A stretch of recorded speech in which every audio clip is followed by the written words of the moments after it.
তো অ্যাপোপ্টোসিসের আরো কিছু উদাহরণ আমরা জানতে চাই। অ্যাপোপ্টোসিসের আরো কিছু উদাহরণ হচ্ছে এখানে দেখাবো। আমাদের হাতের আঙ্গুলগুলো ছোট্ট বয়সে মায়ের পেটে যখন ছিলাম তখন জোড়া লাগানো ছিল, সবগুলো এইভাবে থাকতো মায়ের দেহের মধ্যে। মায়ের দেহে যখন ভ্রূণাবস্থায় ছিল এইভাবে হচ্ছে থাকতো বাচ্চাগুলো। তাহলে ভ্রূণাবস্থায় হচ্ছে হাতের এই স্কিনের হচ্ছে পর্দাগুলো কি ছিল, জোড়া লাগানো ছিল। কিন্তু যেহেতু আমরা যখন ফাংশনিং হলাম, আমরা যখন মায়ের পেট থেকে বের হব, পৃথিবীতে ফাংশন পালন করব, বিভিন্ন ফাংশনিং কাজে অংশগ্রহণ করব, তখন হাতের এই চামড়াগুলো মাঝখানে পর্দাগুলো কি হয়ে যেতে হয়, ছুটে যেতে হয়।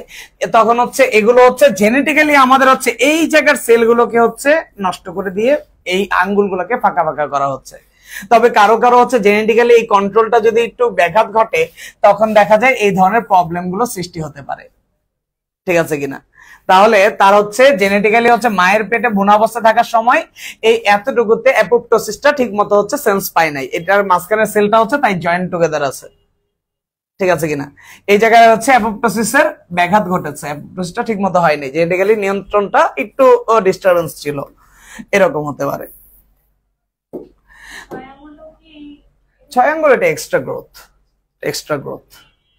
তো এরকম ভাবে হচ্ছে আমরা যে ব্যাঙাচি অবস্থায় ব্যাঙের কি ছিল, লেজ ছিল, একটু বড় হয়েছে, পূর্ণাঙ্গ হয় না এখনো, পূর্ণাঙ্গ না, ওর লেজ এখনো আছে, কিন্তু ওর লেজটা হচ্ছে এটা নষ্ট হয়ে যাবে, কারণ এখন সে ডাঙায় চলে এসেছে, এক্সট্রা হচ্ছে লেজের তার দরকার পড়ছে না, তাই হচ্ছে এই লেজটা হচ্ছে আস্তে আস্তে নাই হয়ে যাবে, জেনেটিক্যাল নিয়ন্ত্রিত এই মৃত্যুটাকে বলা হচ্ছে অ্যাপোপ্টোসিস। আমাদের হাতের হচ্ছে কোষগুলো হচ্ছে এইভাবে ধ্বংস হচ্ছে, তারপরে হচ্ছে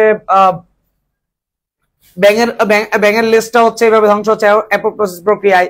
এছাড়া আমাদের অন্ত্রের এপিথিলিয়াম আবরণ, অন্ত্রের কি আবরণ, অন্ত্র বুঝো, এটা নারী বুড়ি আছে না, এটা নারী বুড়ির যে ভিতরের স্তরটা খেয়াল করো, পেটের নারী বুড়ির যে ভিতরের স্তরটা, পেটের নারী বুড়ির যে ভিতরের লেয়ারটা, প্রতিদিন এই লেয়ারটা আস্তে আস্তে খসে পড়ে যায়। প্রতিদিন এই লেয়ারটা আস্তে আস্তে কি হয়ে যায়, খসে পড়ে যায়। প্রতিদিন বা কয়েকদিন পর পরে এই ভিতরের আবরণটা খসে পড়ে গেল। কেন এটা খসে পড়ে গেল? তোমার পেটের মধ্যে সবচেয়ে বেশি ময়লা, মলত্যাগ করছো না, কই আছে, পেটে আছে। এগুলো কি, ভাইরাস ব্যাকটেরিয়া একটা ভান্ডার, তাহলে এটা সেলের মধ্যে ঢুকে যাচ্ছে না, এই সেলের লেয়ারটাই হচ্ছে ফেলে দেওয়া হয়, এই সেলের লেয়ারটাই এখান থেকে হচ্ছে ফেলে দেওয়া হচ্ছে, এই সেলের লেয়ারটা ফেলে দেওয়া হচ্ছে। মন খারাপ করবা, আবার তৈরি হবে, ঠিক আছে, আবার তৈরি হবে। তাহলে হচ্ছে এখানে হচ্ছে আমাদের কোষের মধ্যে এই অন্ত্রের যে অ্যাপিথেলিয়াল আবরণ, অন্ত্রের কি আবরণ, অ্যাপিথেলিয়াল আবরণ প্রতিদিন হচ্ছে রিপ্লেস করতে হচ্ছে, কারণ হচ্ছে এগুলো হচ্ছে প্রতিদিন এখানে ময়লা স্টোর করা হয়, এবং আমাদের কে ময়লা স্টোর করছে, এটা কি আলাদা একটা ডাস্টবিন, এটা বডির সেল, এটাই হচ্ছে আমাদের এই ময়লাগুলোকে রিজার্ভ করছে সারাদিনেরটা। তো এই যে এখানে হচ্ছে অনেক ভাইরাস ব্যাকটেরিয়া দিয়ে অ্যাটাক হচ্ছে, তো প্রতিদিন এটার আবরণটা হচ্ছে খসে ফেলে দিলে হচ্ছে কি হয়ে গেল, প্রতিদিন রিফ্রেশ। ঠিক আছে কিনা, এরকম। তো নেক্রোসিস আর অ্যাপোপ্টোসিস কি ক্লিয়ার তুমি? নেক্রোসিস কি কারণে মৃত্যু, পুষ্টির অভাবে, বিষাক্ত দ্রব্য, বাহ্যিক যে কোনো কারণ, যে কোনো বাহ্যিক কেমিক্যাল, মৃত্যুকে নেক্রোসিস, বাহ্যিক কোনো কারণ। আর হচ্ছে বডির হেল্পের জন্য জেনেটিক্যালি নিয়ন্ত্রিত মৃত্যুটাকে কি বলা হচ্ছে, ক্লিয়ার? এটা অ্যাপোপ্টোসিসের উদাহরণ কি কি শিখলা বলো? লোহিত রক্ত নেওয়ার মৃত্যু, শ্বেত রক্ত নেওয়ার মৃত্যু, অনুচক্রিকার মৃত্যু,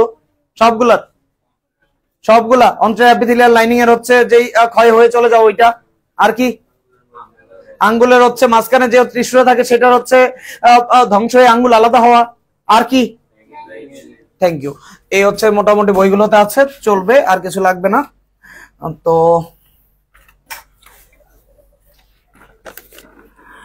নেক্রোসিস অ্যাপোপ্টোসিস পড়ালাম।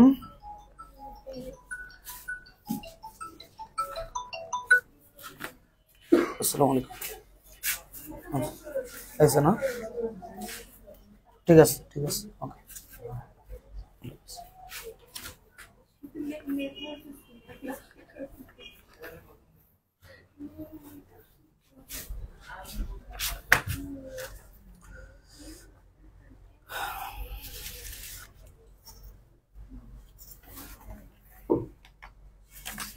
আচ্ছা, এখানে মাইটোসিসের যে গুরুত্বটা আছে সেটা পরে নিয়ে এটা পারবা আশা করছি। তারপর যদি কোনো প্রবলেম হয় হচ্ছে রিডিং দিয়ে আমাকে বইলো, গুরুত্বটা না বলি আমরা এইটাতে চলে যাই। এরকম একটা অংশ আছে।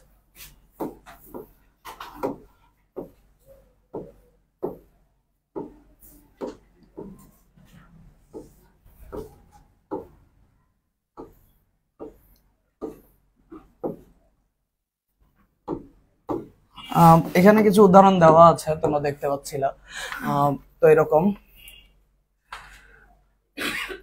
কেন হচ্ছে জেনেটিক্যালি নিয়ন্ত্রিত মৃত্যু হওয়া দরকার, অ্যাপোপ্টোসিস কেন দরকার তোমার জন্য, তোমার বডিকে বাঁচানোর জন্য। যার ক্যান্সার হয় কি করে জানো?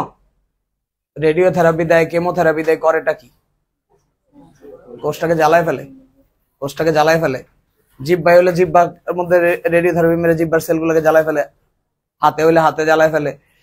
যে অঙ্গে হবে ওই অঙ্গে রেডিওথেরাপি কেমোথেরাপি দিয়ে একদম হচ্ছে বাইরে থেকে রশ্মি দিয়ে ওইটাকে জ্বালায় ফেলবে। ওই কোষগুলা জ্বালায় ফেললে কি হবে? এটা মরে যাবে। তো মাঝে মধ্যে হচ্ছে এতে ফার্স্ট স্টেজে ধরা পড়লে সাকসেসটা ভালো হয়। আচ্ছা, একটা কোষ যতদিন বাঁচবে তা ক্ষতিগ্রস্ত বা ক্যান্সার হওয়ার সম্ভাবনা তত বেশি। তত বেশি। তো একটা কোষকে বেশি দিন হচ্ছে রাখা যায় না, এজন্য হচ্ছে থাকলে হচ্ছে বেশি দিন থাকলে এটা নষ্ট হওয়ার সম্ভাবনা হয়ে থাকে। এটা হচ্ছে এক এক কোষের এক এক রকম। কোন কোষ হচ্ছে ওই যে 120 দিন লোহিত রক্তকণিকা, আমাদের হাতের সেলগুলো একটু দীর্ঘস্থায়ী হবে বেশি দিন ধরে, যেগুলো হচ্ছে ভিতরের দিকের অংশগুলো। বাইরের গুলো হচ্ছে রেগুলার চলে যাচ্ছে, সপ্তাহে সপ্তাহে হচ্ছে বাইরের স্কিন চলে যাচ্ছে, বাইরের স্কিন রেগুলার চলে যাচ্ছে। কিন্তু জানো কিনা তোমরা এটা? গোসল করার সময় হচ্ছে ডলা দিচ্ছে তোমার ছোট ভাই, ডলা দিয়ে হচ্ছে কালো ময়লা তুলে নাই, বাইরের স্কিনের হচ্ছে কোষগুলো তুলে ফেলছে। ঠিক আছে কিনা? বাইরের স্কিনের কোষগুলো তুলে ফেলছে, এরকম। তো এরকম অনেক আছে। আচ্ছা, যাই হোক, আমরা অনিয়ন্ত্রিত মাইটোসিসে চলে আসি। দেখো, একটা কোষ বিভাজন হবে, তার জন্য হচ্ছে নিয়ন্ত্রণ দরকার। তার জন্য কি দরকার? আমি বলেছিলাম 2 ধরনের নিয়ন্ত্রণ দরকার, একটা অভ্যন্তরীণ আর একটা কি? বলো এবার অভ্যন্তরীণ নিয়ন্ত্রণ কি কি? হ্যাঁ বলো। সাইক্লিন সিডিকে যৌগ। Thank you. সাইক্লিন প্রোটিন, একটা সাইক্লিক গোলাকার প্রোটিন আছে যেটা কোষ বিভাজন নিয়ন্ত্রণ করে, কোষ চক্র নিয়ন্ত্রণ করে। জানো? কোষের ভিতরের প্রভাবক এটা সাইক্লিন সিডিকে, সাইক্লিন ডিপেন্ডেন্ট কাইনেজ। এরা হচ্ছে অভ্যন্তরীণ প্রভাবক, কোষের ভিতরে থাকে এবং কোষকে কোষ বিভাজন হতে হেল্প করে। বাহ্যিক প্রভাবক কে বলো? গ্রোথ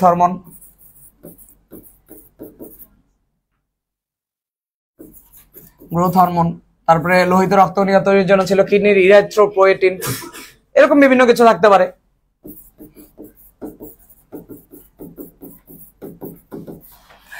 বাহ্যিক হরমোন আর হচ্ছে বাহ্যিক আর অভ্যন্তরীণ প্রভাবক দ্বারা আমাদের মাইটোসিস কোষ বিভাজন নিয়ন্ত্রিত হচ্ছে। কোনো কারণে যদি এই নিয়ন্ত্রণটা অকার্যকর হয়ে যায় বা অনিয়ন্ত্রিত হয়ে যায় তাহলে টিউমার ক্যান্সার হয়। তোমরা জানো, এটা তো ম্যাট্রিকের কথা। ইন্টারের কথা কি অ্যাড করবা? ক্যান্সার কোষে সাইক্লিন সিডিকের যে কন্ট্রোল, সে কন্ট্রোল নষ্ট হয়ে গেছে। সাইক্লিন সিডিকে সঠিক সময়ে কোষটাকে বিভাজন হতে উদ্বুদ্ধ করবে, কিন্তু সাইক্লিন সিডিকে যদি এখন সঠিক সময়ে না দিয়ে উল্টাপাল্টা হচ্ছে কোষ বিভাজনকে কন্ট্রোল করছে, তাহলে সাইক্লিন সিডিকের নিয়ন্ত্রণটা ঠিক থাকলে কোষটা সঠিক সময়ে বিভক্ত হবে। কিন্তু সাইক্লিন সিডিকের কন্ট্রোল নষ্ট হয়ে গেলে কোষটা তার সময়ের অনেক আগেই বিভক্ত হয়ে যাবে। সময়ের অনেক আগে বিভক্ত হয়ে গেলে কি দরকার নাই কিন্তু কি হচ্ছে? বিভক্ত হচ্ছে। দরকার নাই কিন্তু বিভক্ত হচ্ছে, তাহলে হচ্ছে কোষে কি হচ্ছে? এক্সট্রা গ্রোথ তৈরি হচ্ছে, একটা অংশ ফুলে উঠছে কোষের মধ্যে। দেখা যাবে কোষের মধ্যে এরকম ভাবে একটা অংশ বাইরে ফুলে উঠবে। এটা তো এখন বিভাজন হওয়ার কথা ছিল না, ওর তো এখন বিভাজন বন্ধ থাকার কথা ছিল। কিন্তু কারো স্কিনের বাইরে এরকম একটা অংশ ফুলে উঠতেছে, এর মানে ওই জায়গার কোষগুলোর সাইক্লিন সিডিকের কন্ট্রোল নষ্ট হয়ে গেছে। কেন নষ্ট হয়েছে? ভাইরাসের কারণে নষ্ট হয়েছে বা কোনো কেমিক্যালের কারণে নষ্ট হয়েছে। আচ্ছা, আমাদের কোষের মধ্যে একটা গুরুত্বপূর্ণ প্রোটিন আছে যার নাম P53। আমাদের একটা গুরুত্বপূর্ণ প্রোটিন আছে, প্রোটিনকে আমরা পি দিয়ে প্রকাশ করি। কি দিয়ে প্রকাশ করি? পি এর অনেক নাম্বার আছে, তার মধ্যে এখানে হচ্ছে আমরা যেটার কথা বলছি সেটার নাম কি?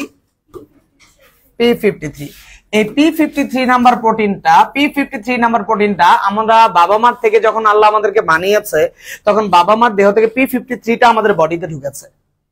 বাবা মার দেহ থেকে P53 জিনটাও আমাদের বডিতে এসেছে। বাবা মার থেকে লম্বা হওয়ার জিন পেয়েছো, তারপরে হচ্ছে দেহের কালারের জিন পেয়েছো, চুলের ডিজাইনের জিন পেয়েছো, চোখের ডিজাইনের জিন পেয়েছো, ঠিক একই রকম ভাবে P53 প্রোটিনের জিনটাও পেয়েছো। এটা কোষটাকে বিভাজন হওয়া থেকে বিরত রাখে। কোষটাকে বিভাজন হওয়া থেকে কি রাখে? বিরত রাখে। মানে যেই জায়গার কোষটা ম্যাচিউরড হয়েছে, বিভাজন হওয়া দরকার না, ওই জায়গায় P53 বিভাজন হওয়া থেকে কোষটাকে কি রাখবে? এই জায়গায় বিভাজন হওয়া দরকার আছে, এখন বাইরে দরকার আছে, কারণ বাইরের স্কিন খসে পড়ছে, ভিতরের গুলো দরকার নাই। তাহলে ভিতরে P53 যে ওইটাকে কি করা রাখছে? আটকায় রাখছে। আটকায় রাখছে যে তোমার আর বিভাজন হওয়ার দরকার নাই, কারণ এই জায়গা হচ্ছে দরকার নাই বিভাজন হওয়া। কিন্তু P53 যে ডিফেক্টিভ হয়ে যায়, ক্ষতিগ্রস্ত হয়ে যায়, তাহলে ওইটার বিভাজনের সাইক্লিন সিডিকে কন্ট্রোল নষ্ট হয়ে যাবে। তাহলে ওইটার সাইক্লিন সিডিকে কন্ট্রোল নষ্ট হবে। সাইক্লিন সিডিকে কন্ট্রোল নষ্ট হয়ে গেলে কোষের নিয়ন্ত্রণ কি হয়ে যাবে? হারিয়ে যাবে। তখন উল্টাপাল্টা বিভক্ত হবে। এটাকে বলা হয় ক্যান্সার। এটাকে কি বলা হয়? ক্যান্সার। ক্যান্সারকে বলা হয় ক্র্যাব। ক্যান্সারকে কি বলা হয়? ক্র্যাব। ক্র্যাব মানে কি? কাঁকড়া দেখেছো? কাঁকড়ার হচ্ছে পা থাকে না অনেকগুলা? কাঁকড়ার অনেকগুলা পা থাকে। কাঁকড়ার অনেকগুলা পা থাকে।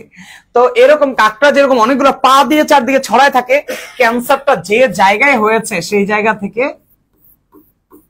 অনেক দূর পর্যন্ত ছড়ায় যায়। আমরা মেডিকেলে যখন ক্যান্সার ট্রিটমেন্ট গুলো স্যারদের সাথে থাকতাম, তখন দেখতাম ক্যান্সার হয়েছে এতটুকু হাড্ডিতে, স্যার হচ্ছে এটা থেকে আরো হচ্ছে 5 মিলিমিটার এখানে নিল, আরো 5 মিলিমিটার এখানে নিল, কেটে ফেলে দিল। এক্সট্রা নিল কেন 5 মিলিমিটার করে? মাঝে মধ্যে 1 ইঞ্চি করে এক্সট্রা নেয়, যেটাতে সে ভয় পাচ্ছে যে ক্যান্সারটাই, মানে হচ্ছে এটার র্যাপিড হচ্ছে এটা ছড়ায় যায়। তো এগুলো দেখলে হচ্ছে আরো দূরে আরো এক্সটেনশন নেয়, এক্সটেনশন নিয়ে তারপর কাটে। কেন এত দূর থেকে কাটছে কেন? ওই যে ক্র্যাব কাঁকড়ার মতো হাত পা ছড়ায় দেয়, কাঁকড়ার মতো কোষের মধ্যে হাত পা ছড়ায় দেয়। অবাক করা ব্যাপার, ক্যান্সারটা ট্রিটমেন্ট করে পেশেন্টটাকে হচ্ছে একদম সাকসেসফুল ট্রিটমেন্ট করে হচ্ছে বের করে দিয়েছে, রিলিজ দিয়ে দিয়েছে, বাসায় চলে গেছে। 1 মাস পরে আসতেছে, পুরা এই যে হাড্ডি মাড্ডি সব কাটছে। 1 মাস পরে আসছে, আবার ব্যথা শুরু। ভয়ঙ্কর জ্বালা। মানে হচ্ছে এই জ্বালা, মানে এইটাতে কত কষ্ট ক্যান্সার রোগী না দেখলে বুঝবা না। সে না শুয়ে থেকে শান্তি পাচ্ছে, না বসে থেকে, না দাঁড়ায় থেকে শান্তি পাচ্ছে, এসি রুমে শান্তি নেই, কোনো কোথাও শান্তি নেই, তার ভয়ঙ্কর বেদনা কষ্ট হচ্ছে। আমরা যখন হচ্ছে ফাইনাল ইয়ার পরীক্ষা দিতাম, আমাদেরকে বলতে এসব পেশেন্টদেরকে হচ্ছে যে ভিজিট করার জন্য বা হচ্ছে এদেরকে হচ্ছে দেখার জন্য, মানে হচ্ছে বলতেছে আমার কি হবে, আমার কি হবে, একটু বলেন না আমার কি হবে। তার তো আলটিমেটলি হচ্ছে ডেথ, মৃত্যু হবে। এখন যারা লাস্ট স্টেজে আছে ক্যান্সার, কিছুই করার নেই। রেডিওথেরাপি, কেমোথেরাপি দিলে পুরো বডিতে দিয়ে মেরে ফেলতে হবে, এমনি যে কয়দিন বাঁচে। তো এদেরকে যাদের মেটাস্টেসিস হয়ে সারা বডিতে ছড়ায় যায়, ওদের কিছু করার নাই।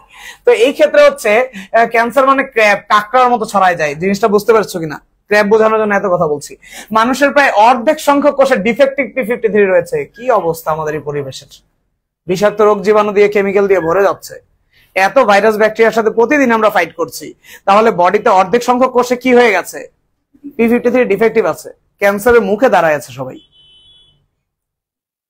যে কোনো সময় ক্যান্সার ডেভেলপ করে ফেলতে পারে। ওগুলো হচ্ছে সাপ্রেস হয়ে আছে, কোনো কারণে হচ্ছে আমাদের শ্বেত রক্তকণিকা ওদেরকে দমায় রাখছে। কতগুলা কোষের হচ্ছে P53 ডিফেক্টিভ হয়ে আছে। P53 কাজ কি ছিল? কোষ বিভাজনের অনিয়ন্ত্রণ, মানে কোষটাকে বিভাজন হওয়া থেকে বিরত রাখা। কোষটাকে বিভাজন হওয়া থেকে, যার বিভাজন হওয়া দরকার নেই ওকে বিভাজন হওয়া থেকে কি রাখা। কিন্তু অর্ধেক সংখ্যক কোষে P53 কি অবস্থায় আছে? শ্বেত রক্ত নিয়ে খালি আটকায় রাখছে। দেশের মধ্যে এখনো হচ্ছে চোর ডাকাত নাই, একটু ভয় পায় আর কি, একটু ভয় পায়। তাহলে হচ্ছে এখনো হচ্ছে দেশের মধ্যে অর্ধেক ডিফেক্টিভ P53 আছে, একটু চুপ হয়ে আছে, আবার সুযোগ পেলে লাভ দিবে। তাহলে আমাদের দেহের মধ্যে অর্ধেক সংখ্যক ডিফেক্টিভ P53 আছে, খালি সুযোগের সন্ধানে ঘুরতেছে। তো মানুষের অধিকারে ক্যান্সার হচ্ছে বর্তমানে, তার সম্ভবত এটা একটা কারণ হতে পারে যে মানুষের হচ্ছে বডিতে বেশিরভাগ রিসার্চে, ইন্ডাস্ট্রিয়াল রিসার্চে হচ্ছে কি দেখতে পাচ্ছে, আমাদের বডির অর্ধেক সংখ্যক কোষে কি হয়ে গেছে, ডিফেক্টিভ P53 চলে আসছে। তো এই জন্য হচ্ছে সুস্থ খাবার দাবার, সুস্থ পরিবেশ, স্বাস্থ্যকর জীবন যাপন হয়তো এই ডিফেক্টিভ P53 থেকে আমাদেরকে একটু মানে হচ্ছে হেল্প করতে পারে, মানে P53 বেশি ডিফেক্টিভ হবে না। আমরা তো বেশি কেমিক্যালের মধ্যে হচ্ছে অ্যাটাচমেন্টে চলে যাচ্ছি, এবং হচ্ছে কেমিক্যাল আমাদের চারপাশ ধরে হচ্ছে প্রবাহিত হচ্ছে, এর কারণে হয়তো আমাদের P53 গুলো ডিফেক্টিভ হয়ে যাচ্ছে। আর ভাইরাস ব্যাকটেরিয়া তো বাংলাদেশে লাগাতার চলছেই। তো এই এটা একটু বাকি আছে, তো আমরা এটা বলবো, একটু নামাজটা পড়ে আসি তারপর বলছি। হ্যাঁ, আমরা মিওসিস কোষ বিভাজন শুরু করবো আজকে। মিওসিস কোষ বিভাজনটাও আমি নোট করে নিয়ে এসেছি আজকে তোমাদের জন্য। মাইটোসিস আর মিওসিস সব গুছিয়ে নোট করে সুন্দর করে লিখে নিয়ে আসতেছি। এই কষ্ট আমি এর আগে কখনো কোনো বেঁচে করি নাই, তোমাদের জন্য করছি। মূল্যায়ন করবা, কিন্তু পড়াশোনা করে ভালো জায়গায় চান্স পেয়ে মূল্যায়ন করবা।